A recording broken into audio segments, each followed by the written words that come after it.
Este es Irán, una de las civilizaciones más antiguas del mundo. Durante los últimos 500 años, Irán ha existido en el mapa mundial con estas mismas fronteras, y no ha habido una sola superpotencia que no haya intentado invadir Irán, ya sea los romanos, árabes, mongoles, turcos, Rusia o incluso el Reino Unido. Cada superpotencia ha intentado conquistar Irán, y una de las principales razones para ello es que Irán se encuentra en la encrucijada del mundo. Es el único país que conecta 3 continentes: Europa, África y Asia. El Irán de hoy comparte fronteras con 7 países. En el lado oriental, limita con Pakistán, Afganistán y Turkmenistán, y en el lado occidental, comparte frontera con Irak, Turquía, Armenia y Azerbaiyán. Además de esto, Irán también tiene acceso a 3 mares. Al norte está el Mar Caspio, y al sur se encuentran el Golfo Pérsico y el Golfo de Omán. En el lado sur de Irán se encuentra uno de los puntos más importantes y peligrosos del mundo, conocido como el Estrecho de Hormuz.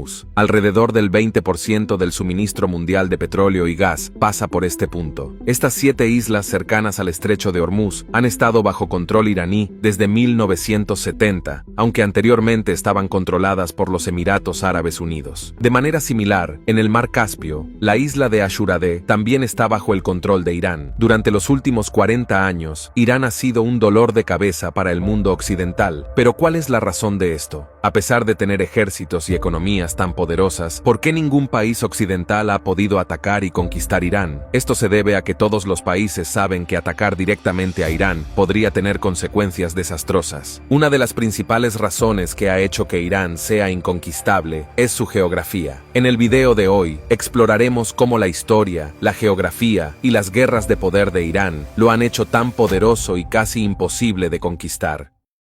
Primero, entendamos la geografía de Irán. En los lados sur y oeste de Irán se encuentra la cordillera de los Montes Sagros. Esta cordillera se extiende a lo largo de la costa de Irán hasta Irak, y finalmente Turquía en el oeste. Proporciona a Irán una excelente protección natural contra invasiones extranjeras. Toda esta área es muy rocosa y extremadamente difícil de atravesar. Los Montes Sagros beneficiaron enormemente a Irán en 1980, cuando Irak invadió Irán. El plan de Irak era primero capturar la provincia rica en petróleo de Juzestán y luego avanzar hacia la parte central de Irán para tomar el control de las principales ciudades iraníes y aplastar la revolución iraní, porque todos los países árabes estaban preocupados de que los efectos de la revolución iraní pudieran extenderse al resto del mundo árabe. Sin embargo, en los 2 años siguientes, los ejércitos iraquíes solo pudieron llegar a Juzestán. Hicieron muchos intentos de cruzar los Montes Sagros para tomar el control de Irán, pero no tuvieron éxito. Finalmente, el ejército iraní empujó a las fuerzas iraquíes de regreso y entró en Irak, pero luego se enfrentaron a problemas de suministros, ya que, mientras que el ejército iraquí podía obtener fácilmente suministros de sus ciudades, el ejército iraní tuvo muchas dificultades para obtener suministros de armas,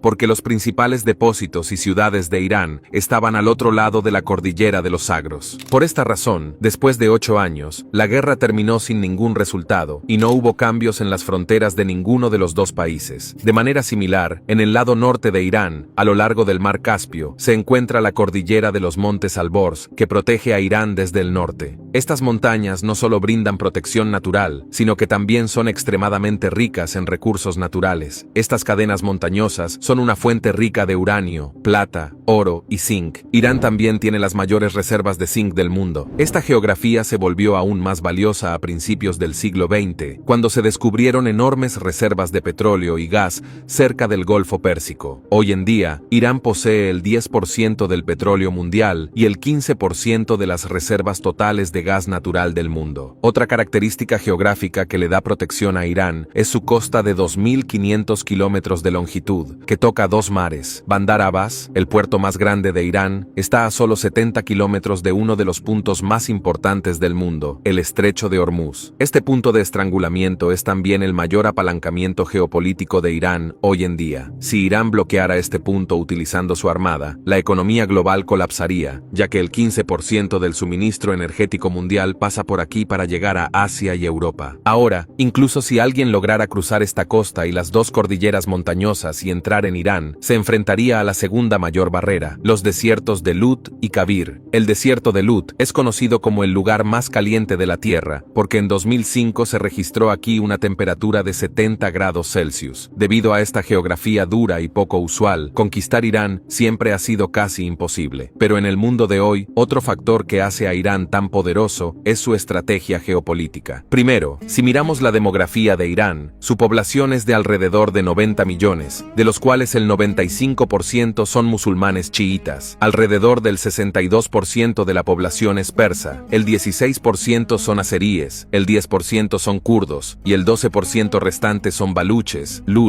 árabes y pueblos túrquicos. Antes de la revolución chiita de 1979, Irán era un país liberal y un aliado muy fuerte de los Estados Unidos en la región. Las relaciones eran tan cordiales que Estados Unidos solía suministrar aviones militares a Irán, pero después de la llegada del imán Jomeini, toda la dinámica geopolítica cambió. Te sorprendería saber que antes de 1979, Irán e Israel tenían muy buenas relaciones. De hecho, Irán fue el segundo país de mayoría musulmana en reconocer a Israel en 1948. Sin embargo, cuando el imán Jomeini llegó al poder, expresó un fuerte apoyo a los palestinos y declaró a Israel como el enemigo número uno de Irán. Teherán cortó todos los lazos diplomáticos con Israel, canceló todos los vuelos hacia Israel y convirtió la embajada israelí en Teherán en la embajada palestina. La primera consecuencia de esto fue que las relaciones de Irán tanto con Israel como con los Estados Unidos comenzaron a deteriorarse. Pero este deterioro no se limitó solo a Israel y a los Estados Unidos. Todos los estados árabes alrededor de Irán se habían puesto en alerta después de la revolución chiita. Temían que la ideología de Irán pudiera extenderse a los estados árabes y perjudicar sus monarquías, ya que la mayoría de estos estados árabes eran monarquías. Esta fue la razón por la cual todos estos estados árabes apoyaron colectivamente a Saddam Hussein en 1980 para atacar a Irán. Ahora Irán también comenzó a darse cuenta de que, si quería sobrevivir, necesitaría propagar su ideología a otros países. Debido a que había numerosos países árabes entre Irán y su mayor enemigo, Israel, y estos estados árabes estaban fuertemente en contra de Irán, tuvo que encontrar una manera de amenazar a Israel